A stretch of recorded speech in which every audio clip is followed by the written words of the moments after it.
morning everyone, it's Friday, June the 5th, and once again we've survived another planting season. All of us at Marc Hutlet Seeds would like to begin by thanking you for your continued support, and a special thanks to our cooperators, who have once again done a tremendous job of planting our PKP plots, as well as our side-by-side trials. The information that we gather through the system is invaluable in terms of helping us put the right seed on the right acre for years to come. So far, 2020 is shaping up to be another year where we see stark differences in terms of corn emergence, especially depending on how heavy those soil types are, as well as what kind of seed preparation that we saw.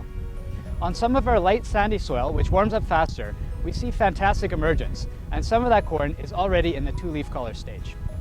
On the other hand, on some of the heavier ground, like here near St. Pierre, Manitoba, we're seeing all varieties, including this P7527 Acre Max, that have struggled to come out of the ground in some areas, especially where there's some sidewall compaction. There's also a little bit of cold injury that we have seen on some of those fields that were planted in the first week of May. However, overall, we're actually off to a great start with corn, but we do need some moisture to help even out those seed beds, germinate the last of the seed, as well as to get that crop off to a great start. With that warming trend mid-May, most of the soybeans went into warmer, more forgiving ground than the corn did, and wherever the furrows have closed well, we're seeing great emergence. The frost last weekend doesn't seem to have affected the soybean crops, and right now most fields are starting to be in that cotyledon stage. We should be waiting until that first trifoliate is out before our first application of glyphosate, if at all possible. Many alfalfa fields in our area experienced saturated soils last fall, which resulted in many cases of winter kill. We'd like to thank all of our customers for your patience with our reseeding supply this spring. Unfortunately, we did have a frost last weekend that affected some of the alfalfa. In most cases, just the top leaves have some discoloration and wilting, but should completely recover.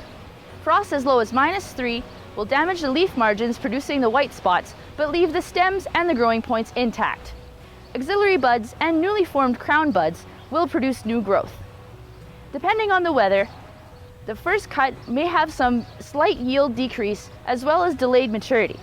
But with this hot and dry weather, we could expect some accelerated bud growth and bloom timing. It is best to keep an eye on your alfalfa and let us know if you need some assistance. New seedlings are very hardy to spring frosts and should completely recover. Cover crops and companion crops are also a great help in shielding from some damage. Our team has observed isolated cases of cutworm activity in corn in our area. However, we have only advised to spray insecticide on 2 occasions. Early signs of cutworm populations will include shot holing like this. After that, they will move on and be more aggressive as they clip the plants down a row. It's at that point where we need to evaluate the stand and consider the economic threshold. The economic threshold for cutworm activity in corn is 3% to 6%, depending on the size of the cutworm.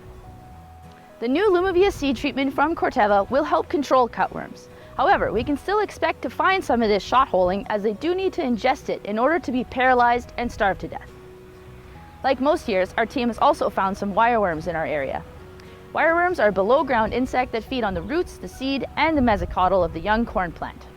This results in a stunted corn plant with rolled-up leaves. It is most commonly found where there is lots of manure application. The Lumivia seed treatment will help control wireworms, but the Poncho 1250 high rate from Pioneer will be the most effective. If you have any questions, please do not hesitate to contact us.